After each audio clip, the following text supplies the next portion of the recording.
Good evening, everyone. I heard a rumor that the week is over. I can't really tell because, lockdown, even though I'm working from home, it's just all somehow one gargantuan day that never ends. Happy end of the weekday and May Day. May Day! May Day. Yeah, takes on a whole new meaning in lockdown, doesn't it? May Day. So,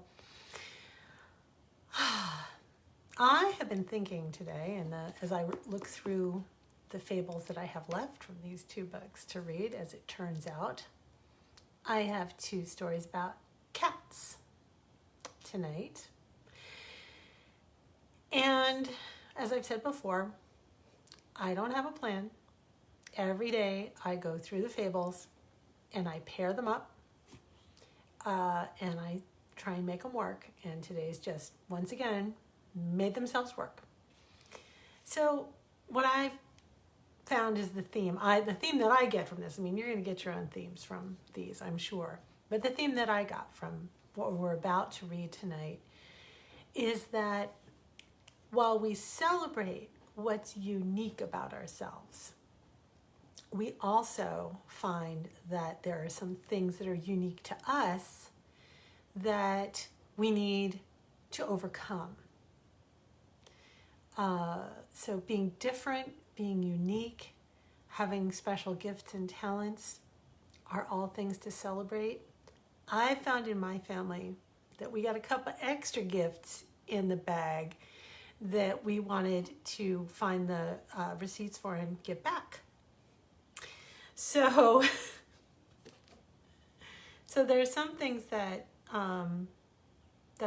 in the two stories, I was thinking very hard about them as I read them to myself today, and I thought that I wanted to make sure everyone understood that my point is not that I'm saying that you need to conform to succeed in the world. I'm saying that there are some things that we struggle with and need to overcome in our own nature in order to thrive. So that's the intention. That's a namaste moment, right? Which means absolutely nothing. So this one is called Another Cat's Tale.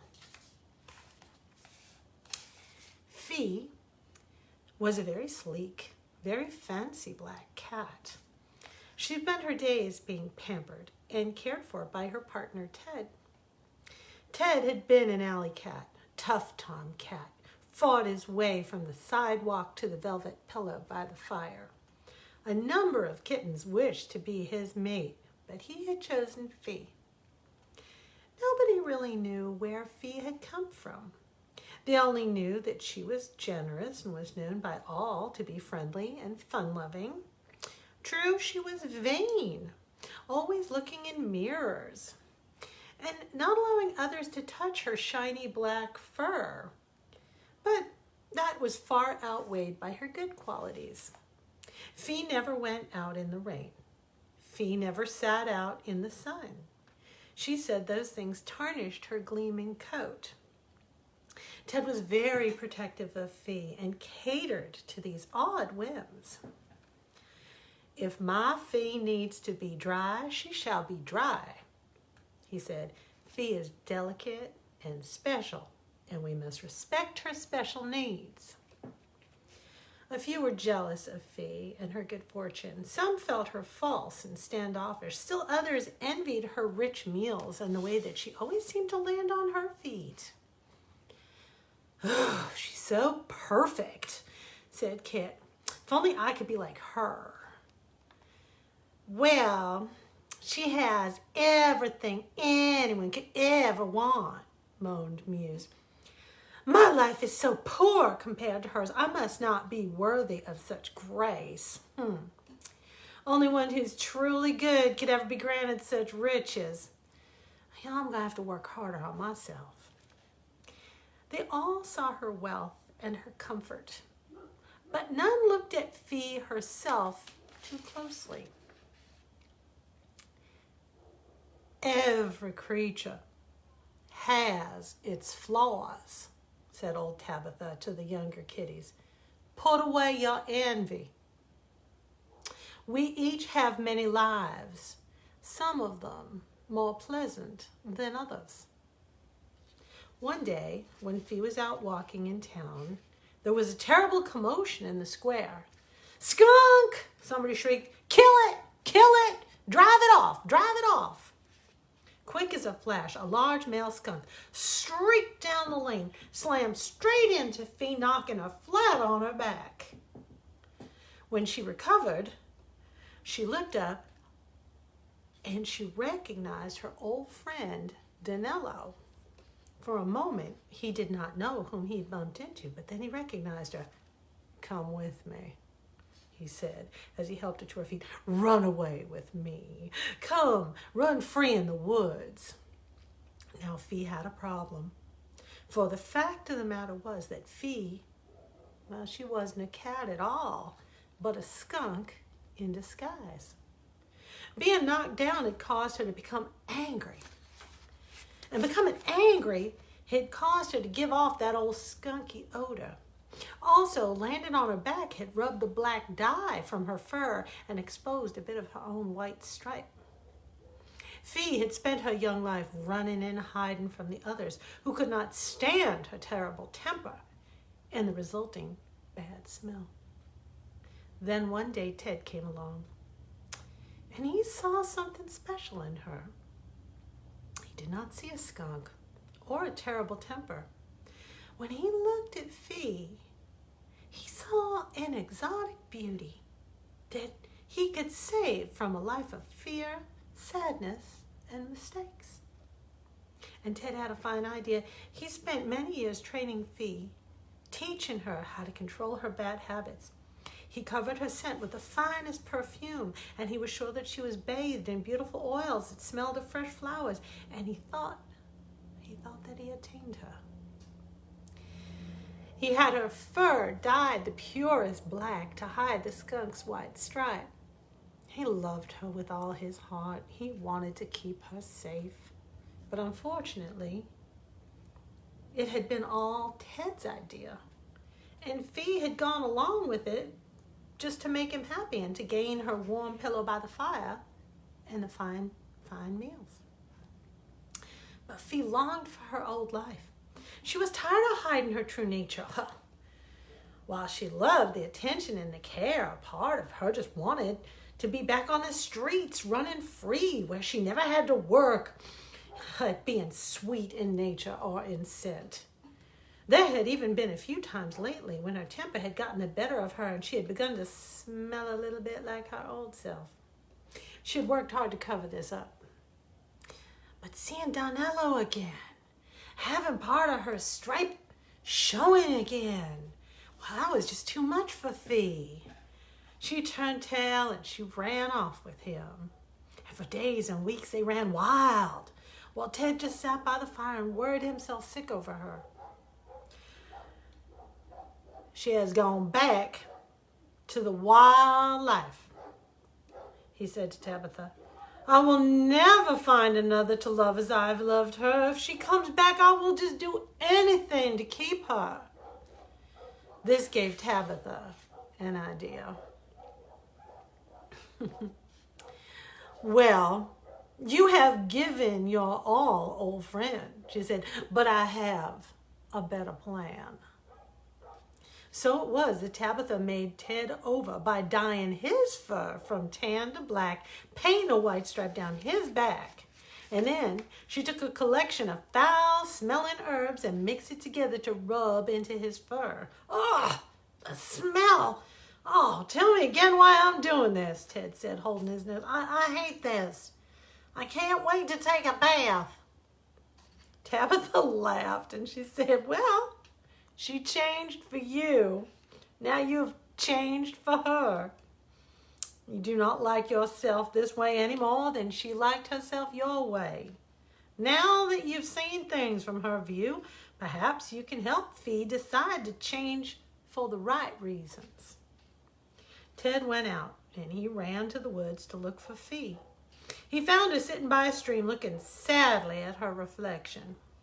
She cried bitter tears over her dirty, matted fur and her chipped claws and her empty belly.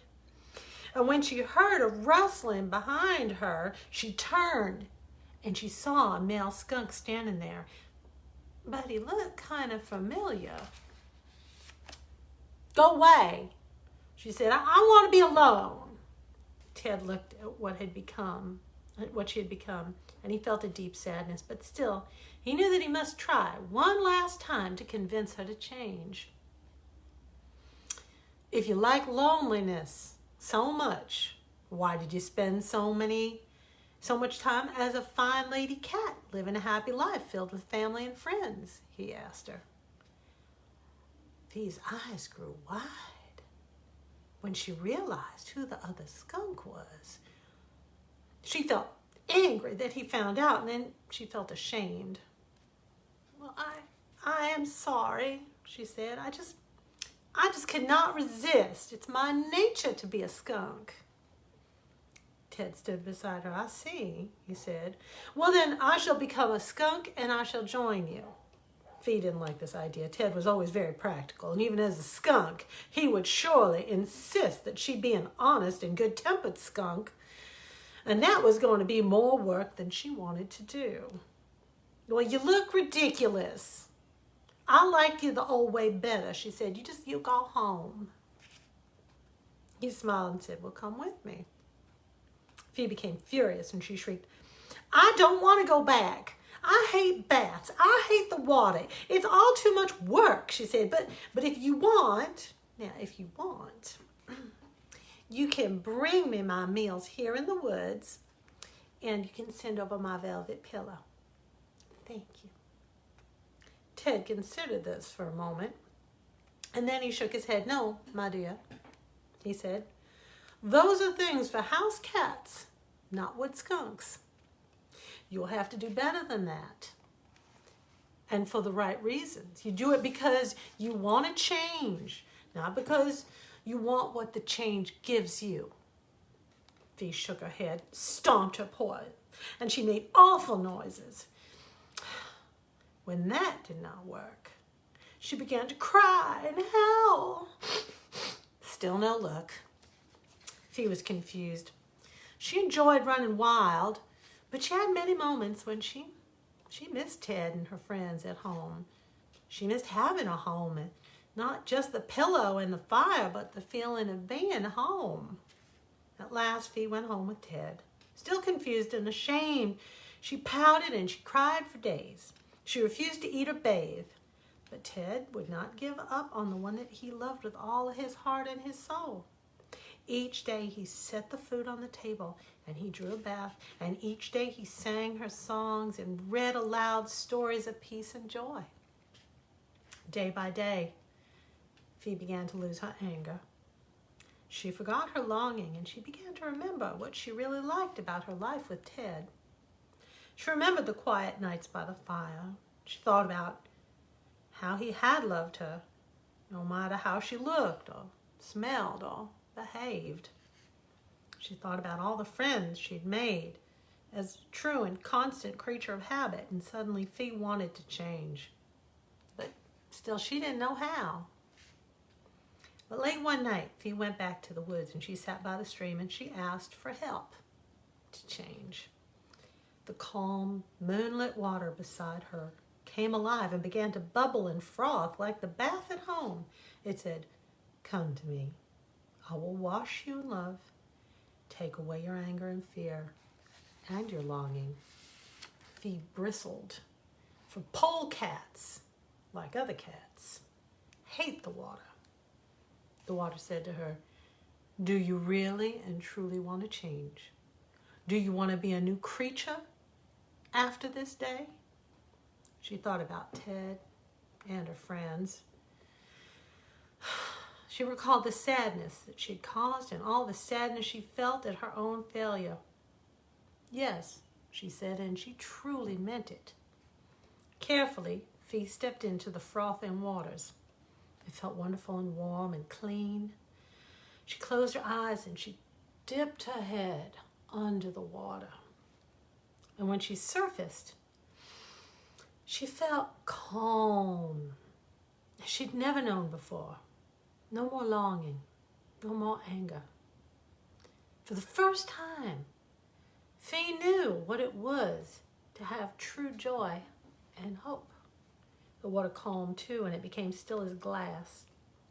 Fee looked down at herself, and she gasped when she saw what she had become. She was completely white, with only one black spot at the very tip of her tail. "You changed me," she cried. "You've changed yourself with my help," said the water. "That black tip on your tail is there to remind you what you once were and could be again if you choose to go back to your old ways." Fee understood. "I suppose that underneath the surface, all skunks have a white cat waiting to come out," she said. The water sparkled back at her. "Go home, little Fee," the water said. "Only let me give you one more thing. A letter to add to your name. I'm going to call you Free, for that is what you have chosen to become." When Ted came home that night, he was met at the door by Free. She told him her tale, and he held her tight in his paws. The little white cat laughed and laughed. Ted looked at her and he asked, "What is it?" She smiled up at him and she said, "I've just decided that it's wonderful to be free."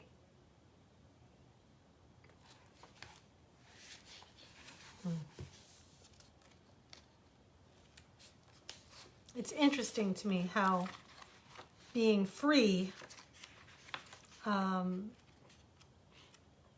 can often come from restriction. Somehow, I'm not sure how. Did I miss the second one? No, I didn't. Here it is. It's in the other book. It's all about cats tonight. So, in my family, as in so many others, there are challenges that we've had to deal with generation to generation, and one of them is bipolar illness. My brother and my father were both bipolar. They're also both alcoholics. And they both had to deal with drugs, and they both had to deal with tempers. My brother was a lot like the cat that I just spoke about, because he decided that he wanted to be homeless. We tried to give him a home over and over again, but he was sure that he didn't deserve one or he didn't belong in one. And the one thing that he and so many others fight are the means that could help them. In his case, in my father's case also, it was medication. So I wrote this fable to try and explain to my children when they were very, very little, a little bit of what my brother was, because he was scary sometimes. And they didn't want to have anything to do with him. I didn't want to have anything to do with him, but I wanted them to understand that there was always a chance that someday he might change. So this is for Adam, and it was written for my boys. It's for all the Adams. Cat's Cradle. Catania, the tabby, had 3 kittens. The first, a boy, was a gray and black tiger stripe with green eyes. The second, also a boy, was gray and white with white paws and black eyes. And the last was white as a ball of snow with glittering gray eyes, a little girl.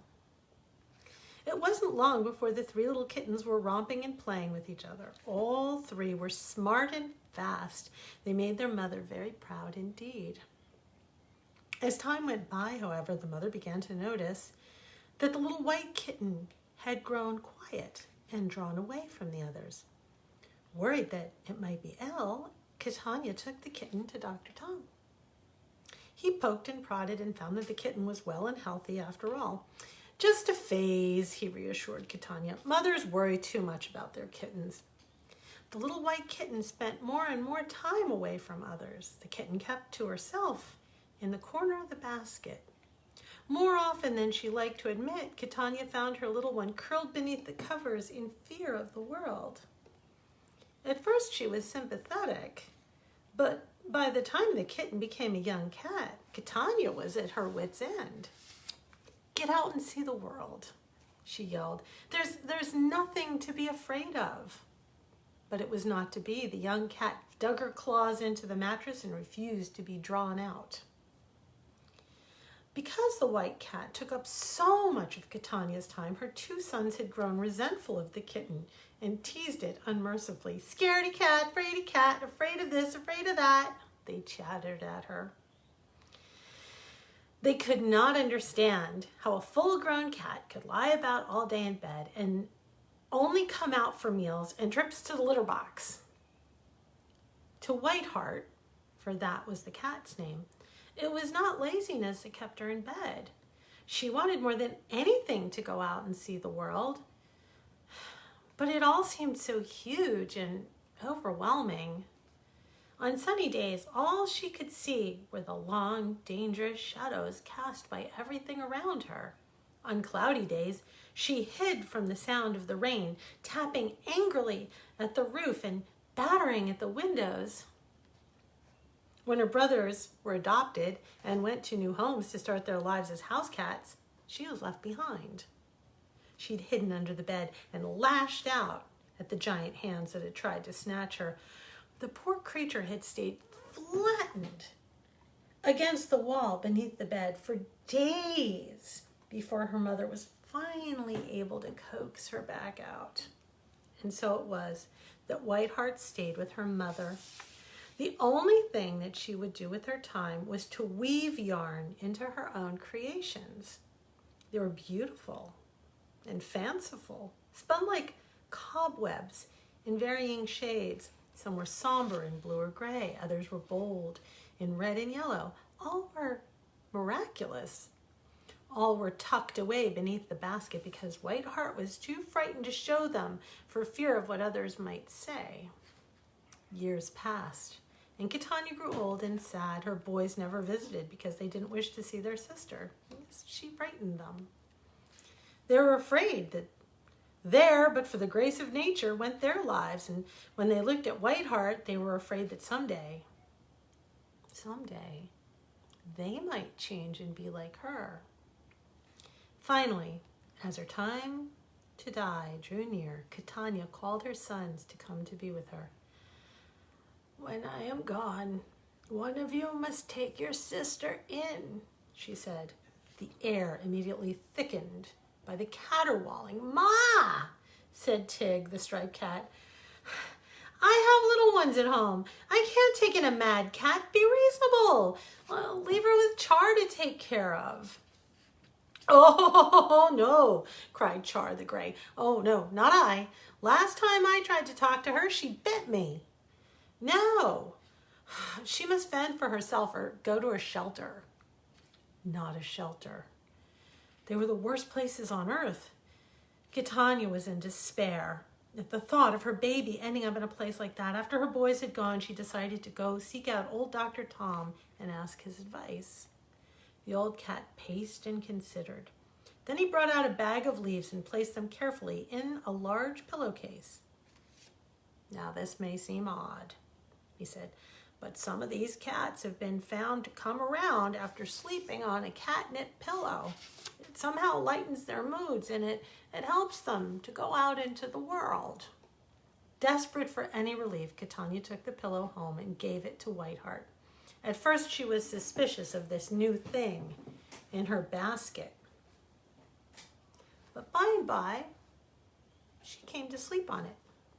Days went by, weeks and months with little change, and then one morning, Catania woke to an amazing sight. She saw her daughter up and about and obviously preparing for an outing. "Oh, yeah, I thought I'd just go out for a short explore," Whiteheart said hesitantly. "Is that allowed?" Weak with joy, Catania nodded her approval. As the weeks went by, Tig and Char began to visit regularly. Whiteheart began to speak freely to the family of her fears, and she even spoke of plans for the future. For the first time, she showed her weaving to her mother and brothers and was pleased to see their approval. "These are the most beautiful things I've seen," said her mother. "Oh, you have a gift. What do you call them?" A bit uneasy with the intention, Whiteheart hesitated, and then she said, "I call them feeling shawls. I weave them to match the moods that I see around me." She pulled out a beautiful pink and white froth of a shawl, and she gave it to her mother. "This one is you. It's love and faith." She took out one that was a dark umber and gray, and she gave it to Tig. This one's you. It's brooding and fear." The next was a striking combination of reds and rusty colors. "And this one's yours, Char. It's anger and resentment." Her brothers shuffled their paws in shame, and then each tucked the shawl under their arm. "Well, which is yours, daughter?" Catania asked. Whiteheart took out a thick woolen shawl, and the top side was jet black with threads of deep blue running through it. It was dark and impenetrable as a moonless night, but then she turned it to the underside. What was underneath was a wild dance of colors. Reds warred with yellows, spread into white and amber. It was a sunburst. The truth of what they were seeing made her brothers weep. They recovered themselves and took turns gathering her into their arms for an embrace. "Well, will you turn your shawl and wear it inside out now?" Tig asked. "No," said Whiteheart. "I'm going to weave a new one with hues on both sides. I'll weave new shawls for both you and Char as well, now that we've all shown our true colors."